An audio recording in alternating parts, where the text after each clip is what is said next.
యోహాను సువార్త 2వ అధ్యాయము. 3వ దినమున గలిలయలోని కానా అను ఊరిలో ఒక వివాహము జరిగెను. యేసు తల్లి అక్కడ ఉండెను.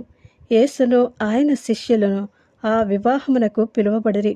ద్రాక్షారసమైపోయినప్పుడు యేసు తల్లి వారికి ద్రాక్షారసం లేదని ఆయనతో చెప్పగా, యేసు ఆమెతో, అమ్మా, నాతో నీకేమి పని?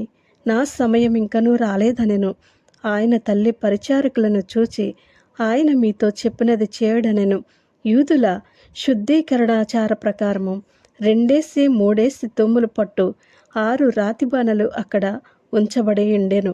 యేసు ఆ బాణలు నీళ్లతో నింపుడని వారితో చెప్పగా, వారు వాటిని అంచుల మట్టుకు నింపిరి. అప్పుడు ఆయన వారితో, మీరిప్పుడు ముంచి విందు ప్రధాని యొద్దకు తీసుకుని పోండని చెప్పగా, వారు తీసుకుని పోయిరి.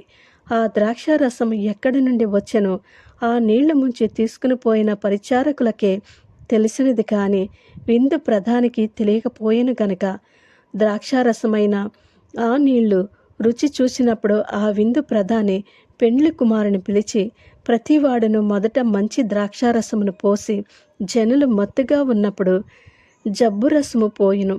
నీవైతే ఇదివరకును మంచి రసము ఉంచుకుని ఉన్నావని అతనితో చెప్పెను.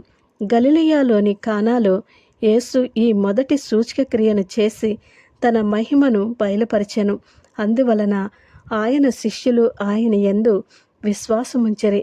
అటు తర్వాత ఆయనయు, ఆయన తల్లియు, ఆయన సహోదరులను, ఆయన శిష్యులను కపెర్నహూమునకు వెళ్ళి అక్కడ కొన్ని దినములుండిరి.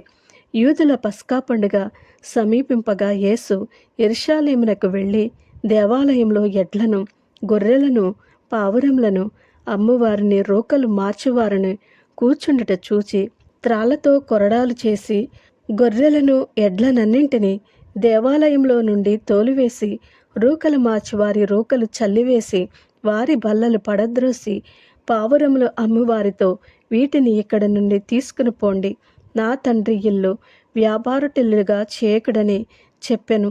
ఆయన శిష్యులు, నీ ఇంటిని గూర్చి ఆసక్తి నన్ను భక్షించినని వ్రాయబడి ఉన్నట్టు జ్ఞాపకము చేసుకునిరి.